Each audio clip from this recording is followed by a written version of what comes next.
Hello दोस्तों, आपका स्वागत है बुकसार यूट्यूब चैनल पर। अपन पढ़ते हैं अभी भारत की कृषि, जो कि आरएस के टॉपिक में मेन जो फसलें हैं वो ही हम इसमें डिस्कस करेंगे। ठीक है, तो सर्वप्रथम देखते हैं भारत की कृषि। ठीक है, तो क्या हुआ कि भारत की फसलों में सबसे पहले क्या वर्गीकरण कैसे है वो देख लेते हैं। तो सबसे पहले है रबी की फसल। इसको कब बोया जाता है? अक्टूबर नवंबर में बोया जाता है, अप्रैल मई में काट लिया जाता है और सिंचाई की सहायता से तैयार होती है। मुख्यतः इसमें आती है गेहूं, जौ, चना, मटर, सरसों, राई आदि आती है। तो आपको इसमें गेहूं भी कर दोगे, जौ, चना भी कर दोगे आप, और सरसों भी कर दोगे, लेकिन आप मटर का ध्यान रखना कि यह रबी की फसल है। और राई और मटर भी किसकी फसल है? किसकी फसल है? रबी की फसल है। फिर आते हैं दोस्तों खरीफ की फसल। खरीफ की फसल कब बोई जाती है? यह जून जुलाई में बोकर सितंबर अक्टूबर में काट ली जाती है।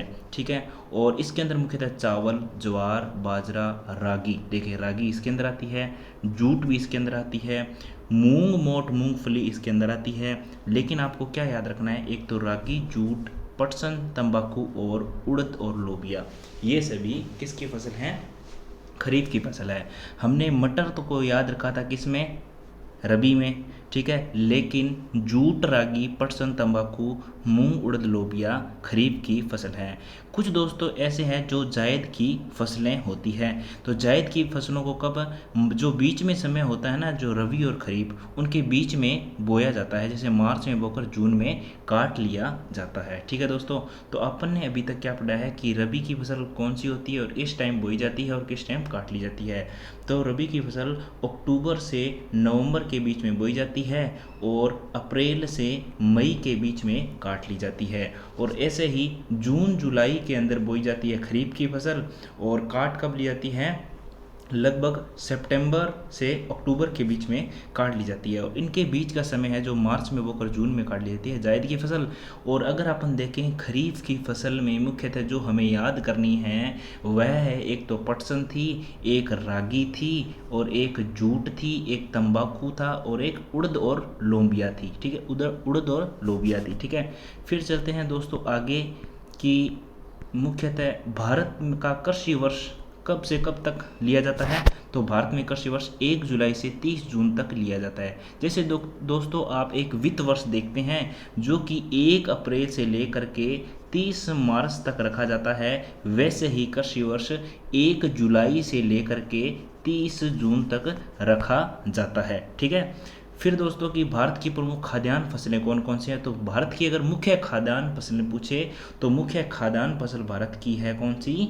चावल है। ठीक है क्या? और दूसरी मुख्य खाद्यान्न फसल अगर से आपसे पूछ ले तो वह है गेहूं। ठीक है दोस्तों, फिर दोस्तों एक चीज़ देखते हैं कि खाद्यान्न का अभिप्राय घास कुल की जो फसलें हैं या फिर ग्रेमीनी कुल की जो फसलें हैं, उन पौधों को खाने के लिए उगाया जाता है। तो आपको ये याद ऐसे पूछ सकते हैं कि जो घास कुल की जो फसलें हैं वह ग्रेमीनी कुल की फसलें ही खाने योग्य होती है, उन्हें घास कुल की फसलें कहा जाता है, जैसे कि चावल है, गेहूं है इत्यादि। ठीक है, फिर देखें कि प्रमुख खाद्यान्न कौन कौन से हैं। तो प्रमुख खाद्यान्नों के अंदर देखें तो इसके अंतर्गत गेहूं, धान, जौ सम्मिलित हैं। मोटे अनाज के अगर रूप में देखें तो मक्का, ज्वार, बाजरा और मंडुआ हैं।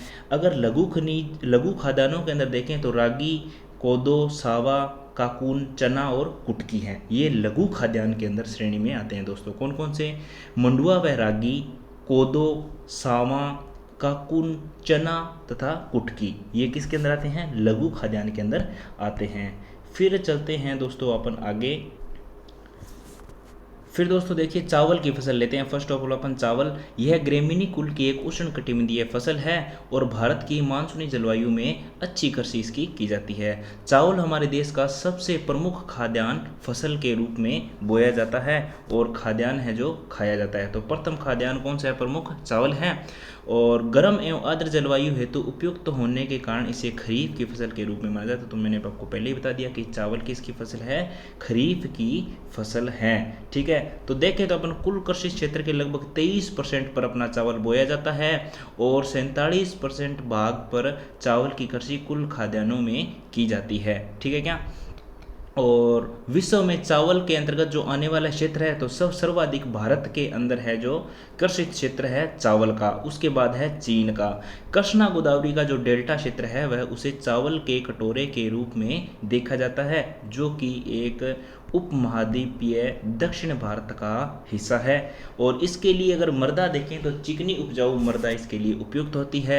और जलवायु के तौर पर देखें तो 75 से 200 सेंटीमीटर तक इसे वर्षा चाहिए और 20 से 27 सेंटीग्रेड तक इसे क्या चाहिए, तापमान चाहिए। तो 75 से 200 सेंटीमीटर तक इसे वर्षा चाहिए और 20 से 27 डिग्री सेंटीग्रेड तक चावल की खेती को तापमान चाहिए। ठीक है, फिर देखेंगे इसकी 3 फसलें भारत में बोई जाती है, ओस, अमन और बोरो। बोरो ग्रीष्मकालीन है, ओस कौन सी है, शरदकालीन है, और अमन है शीतकालीन फसल है। लेकिन दोस्तों कुछ ऐसे राज्य भी हैं जहां पर यह तीनों फसलें क्या हैं, बोई जाती है। और भारत में अगर देखी जाए तो सर्वाधिक सबसे अच्छी किस्म जो है या फिर सबसे अधिक जो बोई जाने वाली किस्म है वह अमन को बोया जाता है, और अमन तो शीतकाल में बोई जाती है। ठीक है दोस्तों, याद रखें। फिर है कि इसे जून से अगस्त के अंदर बोकर नवंबर से जनवरी तक काट लिया जाता है। और विभिन्न राज्यों में उगाई जाने वाली चावल की अन्य कुछ विशेष किस्में भी इस प्रकार है, जैसे कि तो कौन कौन सी किस्में हैं, सांबा, कुरुवई जो कि तमिलनाडु में, कौन सी, सांबा और कुरुवई कहाँ पर है, तमिलनाडु में। कामिनी, कालाजीरा, गोविंद भोग यह पश्चिम बंगाल में है। जरी साल गुजरात के अंदर है और बासमती कहाँ की है, उत्तर प्रदेश की है। ये किस्में भारत की हैं। एक बार फिर से बता देता हूँ, सांबा और कुरवरई कहाँ की है, यह तमिलनाडु की है।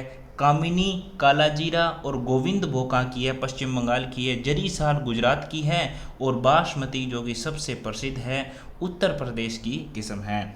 फिर देखें दोस्तों कि पश्चिम बंगाल व तमिलनाडु, ठीक है, ये दोनों राज्यों के अंदर चावल की तीनों फसलें उगाई जाती है। कौन कौन सी, ओस, अमन और बोरो। ठीक है, वापस बता देता हूँ। एक तो पश्चिम बंगाल का जो एरिया है और दूसरा जो कि पूर्वी तटीय क्षेत्र का हिस्सा तमिलनाडु है, वहाँ पर ओस, अमन और बोरो सर्वाधिक उगाई जाती है। और भारत में अगर आपसे सर्वाधिक पूछ ले तो वह है अमन, जो कि शीतकाल की फसल है या फिर जाड़ा की जो फसल है। ठीक है, फिर देखें दोस्तों कि जो कृषि निदेशालय है उसके द्वारा विकसित की गई धान की प्रथम बोनी प्रजाति कौन सी थी, जया थी। ठीक है क्या दोस्तों, पूछा जा सकता है कि कृषि निदेशालय द्वारा विकसित की गई प्रथम बोनी प्रजाति कौन सी थी, यह चावल की है, जया है। ठीक है, ऐसे भी पूछा जा सकता है कि जया किसकी किस्म है, तो जया किसकी किस्म है, जया है चावल की किस्म। और प्रथम बोनी है जिसको किसने विकसित किया था, कृषि निदेशालय द्वारा विकसित किया था भारत के। फिर देखें कि राष्ट्रीय चावल अनुसंधान केंद्र कटक उड़ीसा में है और वर्तमान समय में चावल की अधिक उपज देने वाली कई किस्में विकसित की गई है। जैसे कि ये किस्में कौन कौन सी हैं, आप इन्हें ज़रूर थोड़ा सा याद रखें। IR8, IR20, साकेत, सरजू, महसूरी, गोविंद, पूसा और पूसा 33, गोरी, सवेता, चिंगम, धनु। ठीक है, फिर ये देखें RH204 और GR8, साबरमती, रत्ना, कावेरी, पद्मा, अन्नपूर्णा, तोला हमसा और हमसा, बाला, PL1, किरण। ये सभी किस्में किसकी है दोस्तों, ये चावल की किस्में हैं। मुख्यतः आपको याद रखना है साकेत, सरजू, महसूरी, गोविंद, पूसा। ठीक है, फिर गोरी, श्वेता, चिंगम, धनु, साबरमती, रत्ना, कावेरी, पद्मा, अन्नपूर्णा, तोल हमसा, हमसा बाला। ठीक है, और किरण आपको याद रखना है। तो एक दोस्तों आपको मैं बता देता हूँ कि अपन ने पढ़ा था जो प्रारंभ में वर्षा कितनी चाहिए, चावल की फसल के लिए वर्षा चाहिए 75 सेंटीमीटर से लेकर के 200 सेंटीमीटर तक इसके लिए वर्षा चाहिए। और तापमान हमने देखा था तो 20 डिग्री सेंटीग्रेड से लेकर के 27 डिग्री सेंटीग्रेड तक इसके लिए तापमान चाहिए। अगर देखें तो भारत की कुल कृषि क्षेत्र पर लगभग 23% एरिया पर यह चावल की खेती की जाती है। अगर खादानों में देखें तो लगभग 43% खादानों के अंदर चावल की खेती की जाती है और यह एक प्रमुख खाद्यान्न है चावल। और इसके अलावा हमने यह पढ़ा कि इसकी 3 जो किस्में हैं, ओस, अमन और बोरो। ठीक है, ओस, अमन और बोरो मुख्यतः इसमें है अमन, जो कि पूरे भारत में बोई जाती है, लेकिन पश्चिम बंगाल और तमिलनाडु ऐसे जो दो राज्य हैं जहां पर तीनों किस्में चावल की बोई जाती है, ओस, अमन और बोरो। बोरो तो ग्रीष्मकालीन की हैं और अमन है शीतकालीन की। और ओस, अमन और बोरो, तो ओस का किस कालीन की है, सर्दकालीन की है। ठीक है, फिर देखें दोस्तों आगे कि IET-144, बाला और N-22, ठीक है, कीट रोधी किस्में हैं। कौन कौन सी, IET-144, बाला, N-22 कीट रोधी किस्में हैं। वैज्ञानिकों ने जीन परिवर्तन करके विटामिन ए से भरपूर वाले कुछ चावल के विकास भी किया है। आपको पता हो दोस्तों, तो कैरोटीन की मात्रा कम होती है प्राकृतिक चावल में, और इसी के तहत ही विटामिन ए से भरपूर चावल है जो वैज्ञानिकों ने जेनेटिकल इंजीनियरिंग द्वारा विकसित किए गए हैं, और जिन्हें क्या कहा जाता है, गोल्डन राइस कहा जाता है, और जिनमें विटामिन ए भरपूर होता है। और प्राकृतिक रूप से इनमें जो पाए जाने वाला, जो प्राकृतिक रूप से जो अपन चावल उत्पादन करते हैं, उसमें बीटा कैरोटीन की मात्रा कम होती है। देश में प्रति हेक्टेयर चावल का अभी भी विकसित होना बाकी है, और सर्वाधिक प्रति हेक्टेयर जो उत्पादन है वह जापान में होता है। इससे इतना पूछा जाने की संभावना नहीं है। अगर अपन देखें उत्पादन की दृष्टि, तो सर्वाधिक उत्पादन होता है पश्चिम बंगाल, फिर आप चले जाएं पंजाब, फिर चले जाएं उत्तर प्रदेश के अंदर।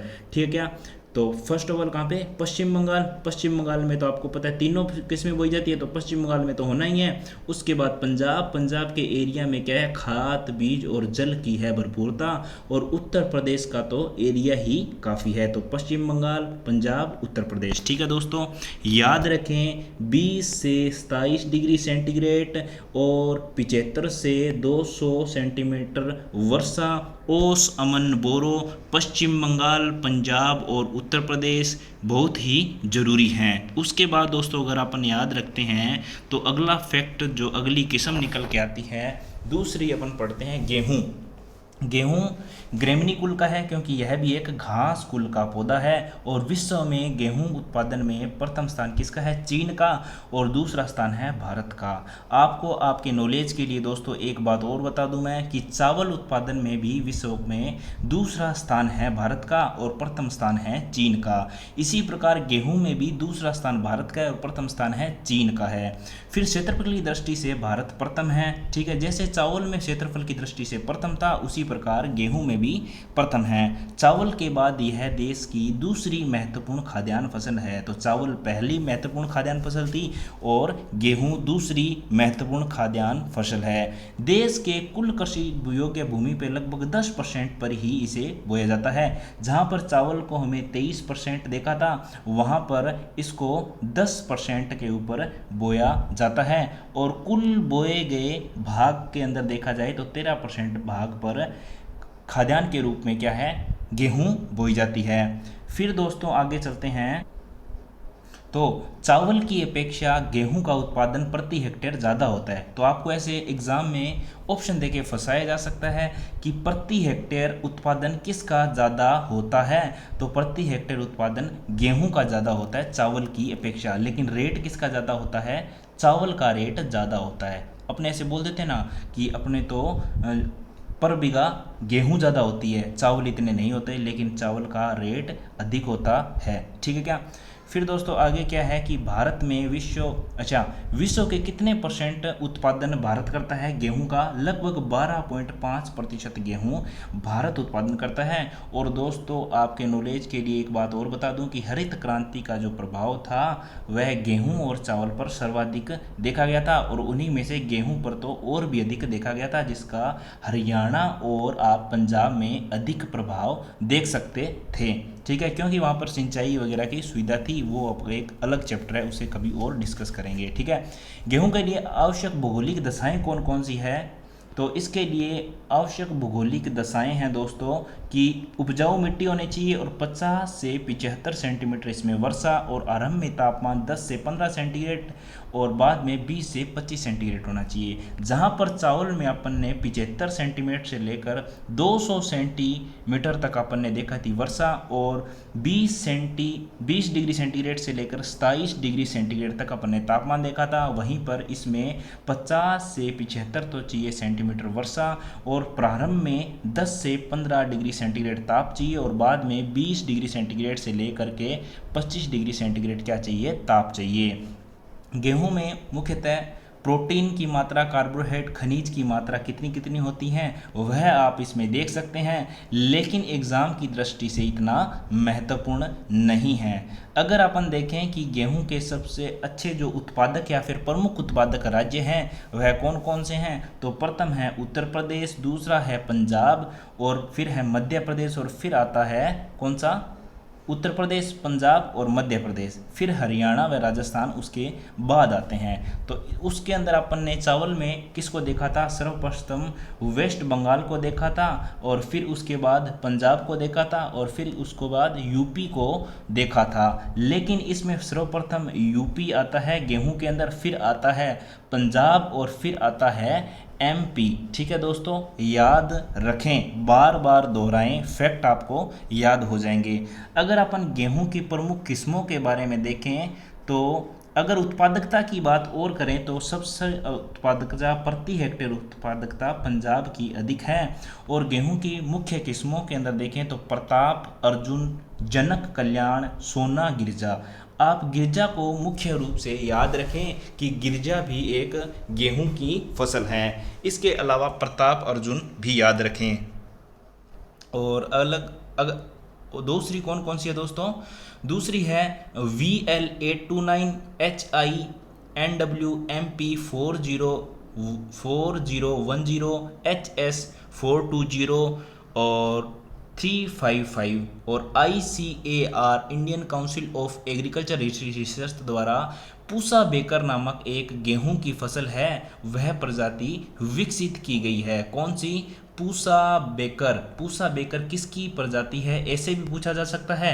तो पूसा बेकर गेहूं की प्रजाति है, और किसके द्वारा विकसित की गई है, ICAR द्वारा विकसित की गई है। और प्रथम बोनी चावल की जो थी वह थी जया, और इसमें कौन सी है, पूसा बेकर है। ठीक है दोस्तों, और फिर देखें तो अपन ये हो गई अपनी गेहूं की भी फसल हो गई। तो कुछ फैक्ट हैं जो अपन एक बार दोहरा लेते हैं कि गिरिजा किसकी फसल है, तो गिरिजा है, किस्म किसकी है, गेहूं की है। और इसके अलावा अपन ने देखी थी कि जो 75 से 200 सेंटीमीटर तक चाहिए वर्षा चावल के लिए, लेकिन गेहूं के लिए चाहिए 50 से 75 सेंटीमीटर तक। इसके अलावा चावल को तापमान लगभग 20 डिग्री सेंटीग्रेड से लेकर के 27 डिग्री सेंटीग्रेड चाहिए, लेकिन गेहूं को तो प्रारंभ में 10 से 15 डिग्री सेंटीग्रेड चाहिए, और बाद में लगभग 20 से 25 डिग्री सेंटीग्रेड चाहिए। गिरजा मैंने आपको बताई थी ये महत्वपूर्ण है,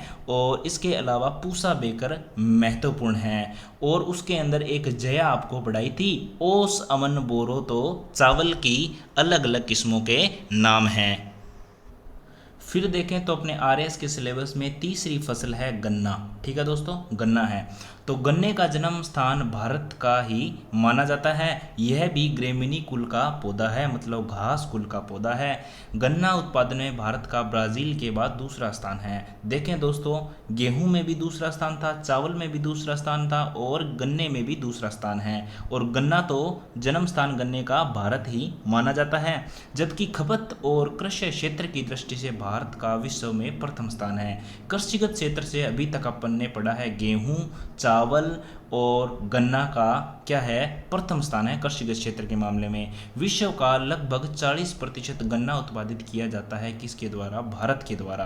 दोस्तों याद रखें, बहुत ही इंपॉर्टेंट है, लगभग 12.5% तो विश्व की गेहूं उत्पादित करता है भारत, और लगभग 40% क्या है, गन्ना उत्पादित करता है दोस्तों भारत। ठीक है, फिर देखें कि गन्ने की फसल तैयार होने में 1 वर्ष पूरा लग जाता है, और उष्ण कटिबंधीय एवं उपोष्ण उष्णकटिबंधीय फसल होने के कारण इसके लिए कितना तापमान चाहिए? इसके लिए 20 डिग्री सेंटीग्रेड से लेकर के 27 डिग्री सेंटीग्रेड, जितना कि अपन ने पढ़ा था चावल के अंदर, सेम उतना ही तो तापमान चाहिए। और औसत वार्षिक वर्षा 100 से 200 चाहिए, लेकिन चावल के अंदर 75 से 200 थी और इसके अंदर हो जाएगी 100 से 200।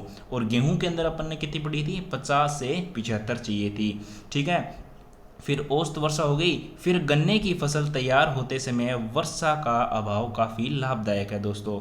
ऊपर बारिश नहीं होनी चाहिए, नीचे आपका गन्ना खड़ा है तो ऐसे बारिश नहीं होनी चाहिए, क्योंकि इसकी शर्करा में की मात्रा में वृद्धि होती है। बिना पानी के इसमें ही वृद्धि होती है, पानी जब बरस जाए तो उसकी मात्रा कम हो जाती है। भारत में गन्ने का लगभग 90.2% क्षेत्र सिंचित है, कि लगभग सिंचित क्षेत्र में ही भारत में गन्ना उगाया जाता है।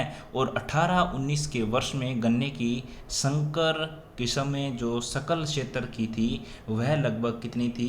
50.42 लाख हेक्टेयर था इसका क्षेत्र। फिर देखें दोस्तों कि उत्तर प्रदेश, महाराष्ट्र, कर्नाटक तथा तमिलनाडु देश के प्रमुख गन्ना उत्पादक है। कौन कौन से? उत्तर प्रदेश, फिर महाराष्ट्र, और फिर महाराष्ट्र के नीचे की साइड कर्नाटक और उसके नीचे की साइड तमिलनाडु है। ठीक है, तो मैंने आपको अभी तक चावल पढ़ाया था। चावल में सर्वप्रथम कौन था? पश्चिम बंगाल था, वेस्ट बंगाल था, उसके बाद कौन सा दोस्तों? पंजाब था, और उसके बाद कौन सा? यूपी था। लेकिन अपन गेहूं के मामले में देखें तो गेहूं के मामले में सर्वप्रथम था यूपी, फिर था पंजाब और फिर था एमपी।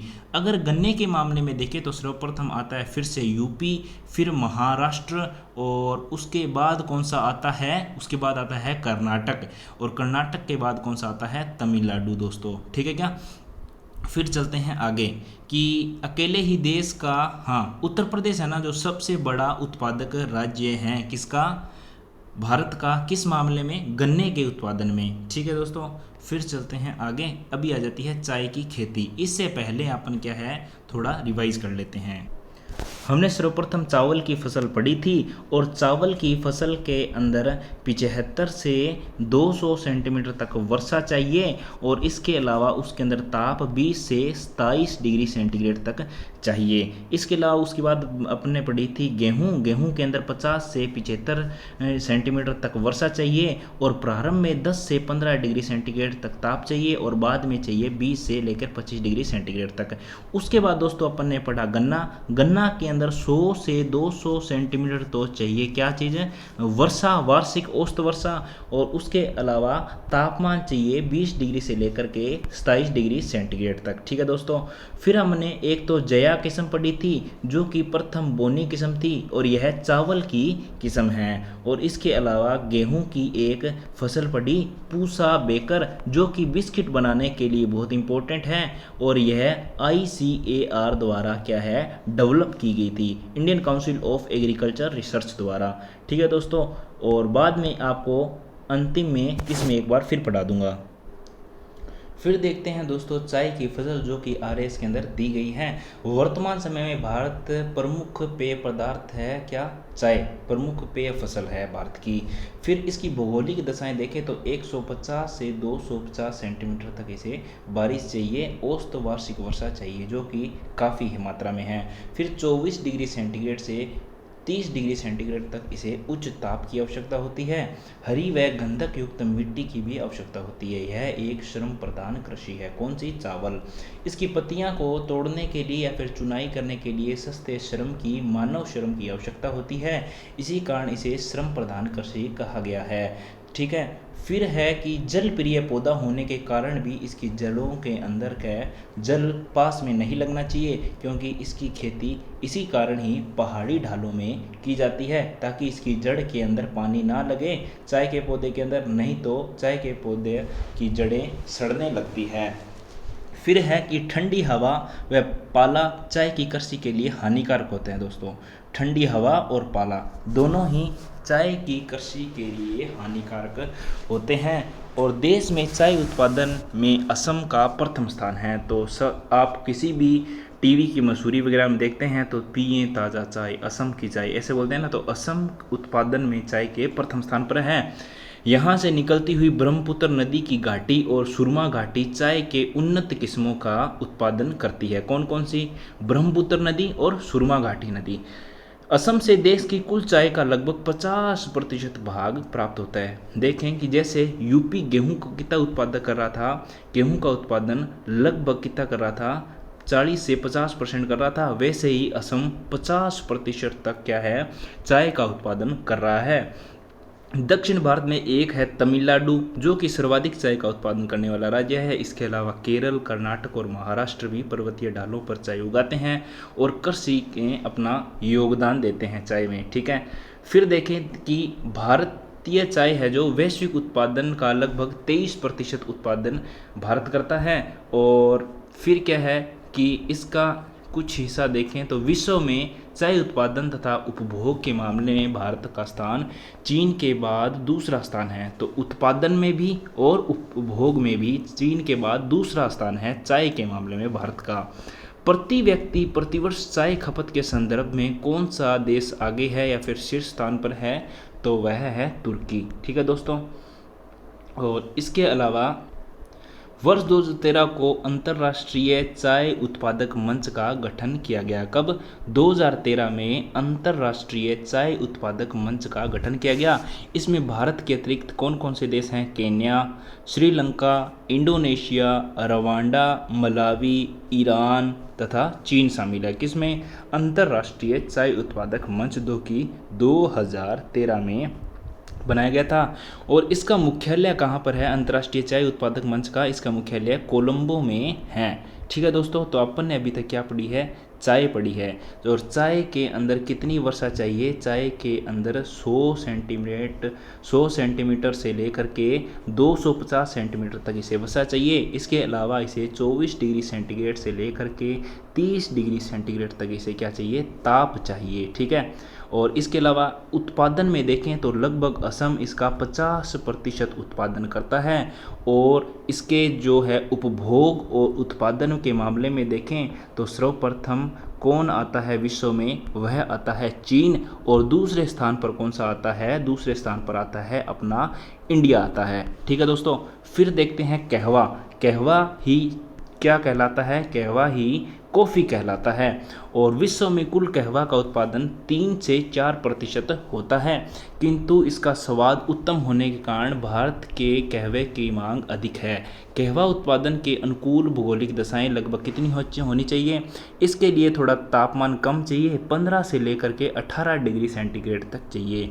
अपने जितनी भी फसलें पड़ी है उसमें से ओनली प्रारंभ में 10 से 15 डिग्री सेंटीग्रेड वाली एक वर्षा थी गेहूँ, लेकिन इसके चाय का भी उसके समान ही ताप चाहिए, लगभग 15 से 18 डिग्री सेंटीग्रेड पर तक। लेकिन इसे वर्षा कितनी चाहिए? 150 से 250 सेंटीमीटर वर्षा इसे चाहिए। किसके जितनी? चाय के जितने ही। औसत वार्षिक वर्षा इसे चाहिए। फिर पर्वतीय तथा दोमट अथवा लावा निर्मित मिट्टी इसके लिए उपयुक्त होती है। हमारे देश में जो कहवा है उसकी 2 किस्में कौन कौन सी होती हैं? तो उनमें से मुख्य है भारत की किस्म कौन सी? हमारे देश में 2 किस्में कहवा की कृषि की जाती है। एक का नाम है अरेबिका कॉफ़ी और दूसरे का नाम है रोबस्टा कॉफ़ी। कौन कौन सी? अरेबिका कॉफ़ी और रोबस्टा कॉफ़ी। अरेबिका और रोबस्टा किसकी फसल, किसकी किस्में हैं? यह किस्में हैं कहवा की या फिर कॉफ़ी की। अरेबिका और रोबस्टा, अरेबिका और रोबस्टा। अरेबिका कॉफ़ी देश के कुल कॉफ़ी क्षेत्र के अंदर 60% भाग पर उगाई जाती है, मतलब अरेबिका अधिक उगाई जाती है, रोबस्टा कम उगाई जाती है। और यह किस कहाँ पर अरेबिका उगाई जाती है? कर्नाटक, केरल, तमिलनाडु राज्यों में उगाई जाती है। तो दक्षिण भाग में अरेबिका लगभग उगाई जाती है और उसके अलावा 40% एरिया पर रोबस्टा कहवा उगाया जाता है। अपन ने इसके अंदर उत्पादक राज्य देखे हैं कि कौन कौन से हैं? कर्नाटक, केरल और तमिलनाडु हैं। ठीक है, फिर अपन ने देखी कि कर्नाटक और केरल और तमिलनाडु ही कहवा उत्पादन में मुख्य स्थान रखते हैं। वहीं कर्नाटक पूरे देश का लगभग 68% कहवा या फिर कॉफ़ी का उत्पादन करता है। ठीक है दोस्तों, तो अपन ने कहवे के लिए तापमान कितना पढ़ा था? 15 से लेकर के 18 डिग्री सेंटीग्रेड तक पढ़ा था। वार्षिक वर्षा अपने 150 से लेकर के 250 सेंटीमीटर तक पड़ी थी।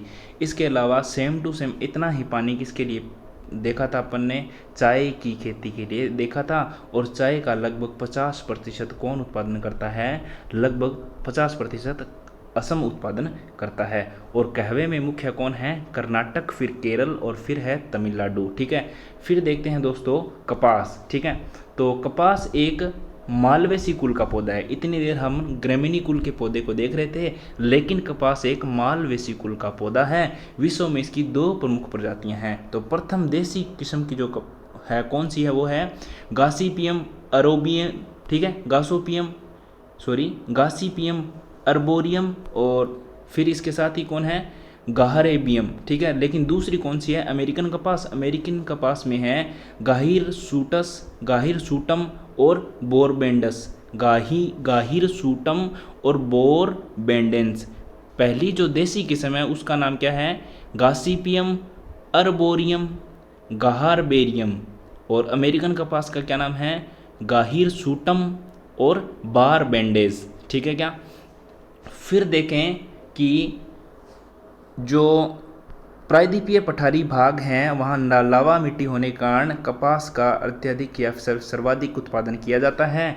और कपास के कृषि के लिए 20 से लेकर के 30 सेंटीग्रेड तक ताप चाहिए, और 200 दिन का पाला व ओला रहित स्वच्छ आकाश और तेज धूप, चमकदार धूप चाहिए। कितने दिन के लिए, लगभग 200 से लेकर 210 दिन तक। ठीक है, एनसीईआरटी में इसमें 210 दिन लिखा हुआ है। और तापमान कितना चाहिए, 20 डिग्री से लेकर के 30 डिग्री तक। जहाँ पर गेहूँ नहीं चावल में अपन ने 20 से 27 देखा था, और उसके बाद गन्ने में भी 20 से 27 देखा था। लेकिन जो है चाय, उसके अंदर अपन ने 24 से 30 डिग्री सेंटीग्रेड देखा था, और कहवा के अंदर हमने कितना देखा था, 15 से लेकर के 18। लेकिन कपास के लिए एक अच्छी धूप चाहिए, 20 डिग्री से लेकर के 30 डिग्री सेंटीग्रेड तक देखा था। लेकिन 200 दिन तक क्या है, पाला ओला रहित चाहिए, तेज धूप।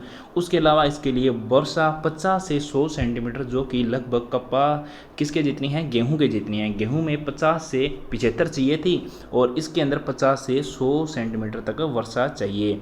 भूरी काली दोमट मिट्टी अथवा लाल व काली मिट्टी भी इसके लिए उपयुक्त होती है। सस्ते श्रम की भी इसके अंदर भी आवश्यकता होती है, क्योंकि जो कपास है उसके जो हैं उनमें से कपास को चुनना पड़ता है। और कपास क्षेत्रफल की दृष्टि से भारत का प्रथम स्थान है विश्व में, उत्पादन की दृष्टि से भारत का विश्व में दूसरा स्थान है। तो सभी फसलों में जितनी फसलें अभी तक पड़ी है उसमें भारत का दूसरा स्थान था। महाराष्ट्र, गुजरात, तेलंगाना, आंध्र प्रदेश मिलकर देश के 60% से अधिक कपास का उत्पादन करते हैं। कौन कौन से, महाराष्ट्र, गुजरात, फिर तेलंगाना और आंध्र प्रदेश। मतलब बीच का जो एरिया है प्रायद्वीप का, उस पर कपास मुख्यतः उगाई जाती है, और यह मिलकर 4 राज्य 60% तक कपास भारत की उत्पादन करते हैं। इसके अलावा पंजाब, कर्नाटक भी कपास के महत्वपूर्ण राज्य हैं। ठीक है, फिर महाराष्ट्र में कपास को श्वेत स्वर्ण नाम से जाना जाता है, क्योंकि महाराष्ट्र प्रथम है उत्पादन में, और इसी कारण महाराष्ट्र में श्वेत स्वर्ण नाम से जाना जाता है कपास को। ठीक है दोस्तों, फिर कुछ फसलों के प्रमुख नाम और उनके रोग और लक्षण दिए गए हैं, यह हमें पढ़ना बहुत ज़रूरी है। जैसे कि चावल में रोग कौन सा होता है, ब्लास्ट नाम का एक रोग होता है, और इसके लक्षण है पत्तियों पर भूरे रंग की नाव की आकृति के चकत्ते दिखाई देने लगते हैं, किसमें, ब्लास्ट रोग में। और यह रोग किसका है, चावल के लिए है। फिर है दोस्तों रतुआ रोग। रतुआ रोग किस फसल का रोग है, रतुआ रोग है गेहूं की फसल का रोग है, और पत्तियों पर पीले, भूरे या फिर काले रंग के धब्बे दिखाई देने लगते हैं, किसके अंदर, रतुआ रोग, जो कि गेहूं का रोग है। और फिर है गन्ने के अंदर होता है लाल विलगन या फिर रेड रोट रोग। ऐसे दोस्तों ये आ सकता है कि रेड रोट रोग किसके लिए है, गन्ना के लिए है, रतुआ रोग किसके लिए है, गेहूं के लिए है, और ब्लास्टू रोग किसके लिए है, चावल के लिए है। और उसके अंदर नाव जैसी आकृति बन जाती है, और गेहूं के रतुआ रोग में पत्तियां पीली, भूरे, काले रंग के धब्बे बन जाते हैं। फिर है कौन सा, रेड रोट के अंदर गन्ने में छोटे लाल रंग के धब्बे पत्ती की मध्य सिरा और पर प्रकट होने लगते हैं, और गन्ने की भीतरी भाग लाल हो जाती है। तो रेड रोट गन्ने का एक रोग है। इसके अलावा 2 और हैं कि एक तो है जैसे चना, चने के अंदर होता है ऊखटा रोग। कौन सा? चने के अंदर कौन सा होता है? ऊखटा रोग। यह पत्तियां पीली पड़कर सूख जाती है तथा जड़ें काली पड़कर गल जाती हैं। ठीक है, पत्तियां तो पीली पड़ जाती है और जड़ें पड़ जाती है काली। किसके अंदर? ऊखटा रोग के अंदर चने का रोग है। अरहर के अंदर तना विलगन या फिर स्टेन रोट, वहाँ पर अपन ने रेड रोट देखा था। किसके अंदर देखा था? गन्ने के अंदर। वैसे ही अरहर के अंदर स्टेन रोट एक रोग होता है।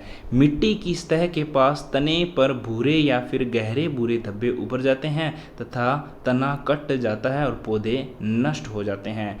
तो अरहर में कौन सा रोग होता है? स्टेन रोट होता है। चना के अंदर कौन सा होता है? चना के अंदर होता है दोस्तों उकटा रोग। और फिर है ब्लास्टू वाला रोग। किसके अंदर होता है? ब्लास्ट वाला चावल के अंदर। और रतुआ रोग किसमें होता है? गेहूं में। और रेड रोट किसमें होता है? यह होता है गन्ने में। ठीक है, तो दोस्तों ये थी भारत की प्रमुख फसलें और उनसे संबंधित कुछ रोग और भौगोलिक अवस्थाएं।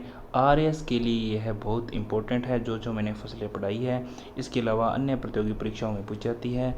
आपको अगर अच्छा लगे तो लाइक सब्सक्राइब करें हमारे चैनल को और शेयर करना ना भूलें। और इसके अलावा कोई भी आपकी राय है तो आप हमें कमेंट बॉक्स के अंदर बता दीजिएगा। ओके दोस्तों, धन्यवाद, बाय बाय।